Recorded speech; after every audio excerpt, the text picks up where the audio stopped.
Hello and welcome to Rivalry Hub. और आज हम बात करने वाले हैं थोड़े से मोस्ट इम्पॉर्टेंट क्वेश्चन की। जो चैप्टर हमने अभी तक पढ़ा, जिसके 2 पार्ट अब तक अपलोड हो चुके हैं, अब ये तीसरा वाला है, यानी कि गौतम बुद्ध के बारे में। तो आज इस वीडियो में गौतम बुद्ध से जुड़े हुए जितने भी मोस्ट इम्पॉर्टेंट क्वेश्चन हैं, जो आपको हर एग्ज़ाम में लगभग देखने को मिलेंगे, चाहे वो फिर यूपीएससी के ही एग्ज़ाम क्यों ना हो, ये मोस्ट इम्पॉर्टेंट और मोस्ट रिपीटेड क्वेश्चन है। तो आज हम इन्हीं के बारे में बात करेंगे। तो ये रही हमारी लिस्ट।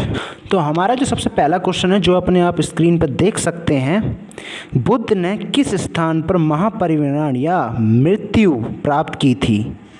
तो इसका आंसर है कुशीनगर में। आपको ये ध्यान रखना है। जो हमारा सेकंड क्वेश्चन है, किस शासक ने शासनकाल में नेपाल में बुद्ध धर्म का गमन हुआ था? तो आपको ये ध्यान रखना है, इसका आंसर है अशोक। अब आप बढ़ते हैं अपने तीसरे क्वेश्चन की ओर।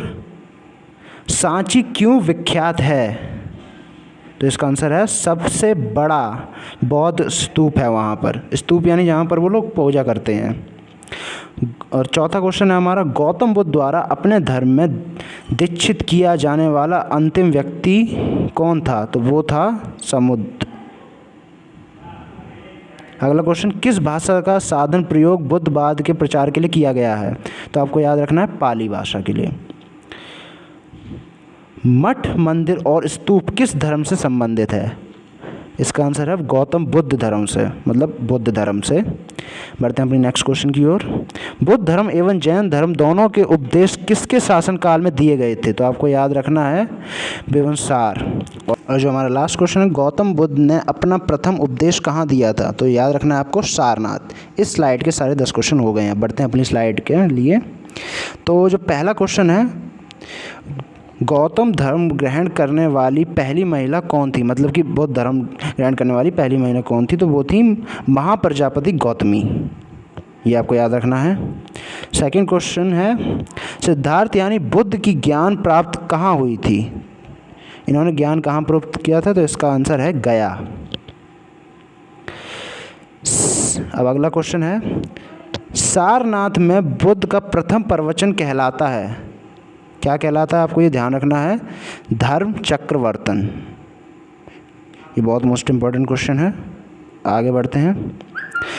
बुद्ध धर्म में समाज के निम्न वर्गों में महत्वपूर्ण प्रभाव डाला, तो वो आपको याद रखना है महिला और शूद्र।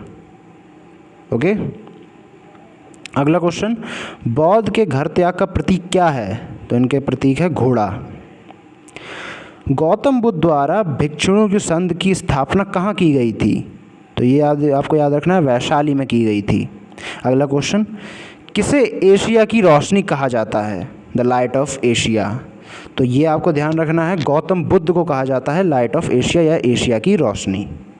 अगला क्वेश्चन, किन्नर के शासनकाल में चतुर्थ बुद्ध संगीत सभा किस नगर में आयोजित की गई थी? तो इसका आपको याद रखना है, कुंडग्राम, कश्मीर। अब लास्ट के अपने 5 क्वेश्चन। तो इसमें पहला क्वेश्चन है, अशोक के शासनकाल में बुद्ध संगीत किस नगर में आयोजित किया गया था? तो ये आपको याद रखना है, पाटलिपुत्र में। निम्न में कौन सी बात बौद्ध धर्म तथा जैन धर्म के समान नहीं है? तो ये आपको ध्यान रखना, आत्मदमन। अगला क्वेश्चन, गौतम बुद्ध का जन्म कब हुआ था? तो इसका आंसर है 563 ईसा पूर्व, 563 ईसा पूर्व। क्वेश्चन, बुद्ध शिक्षा का केंद्र था, कौन सा केंद्र था? विक्रमशिला। ये आपको ध्यान रखना है, विक्रमशिला। बढ़ते हैं अपने लास्ट क्वेश्चन की तरफ। भारत में सबसे बड़ा बौद्ध स्तूप कहाँ स्थित है? तो इसका आंसर है सांची में। कहाँ पर? सांची में। आपको मैं एक मिनट बताता हूँ, ये सांची में।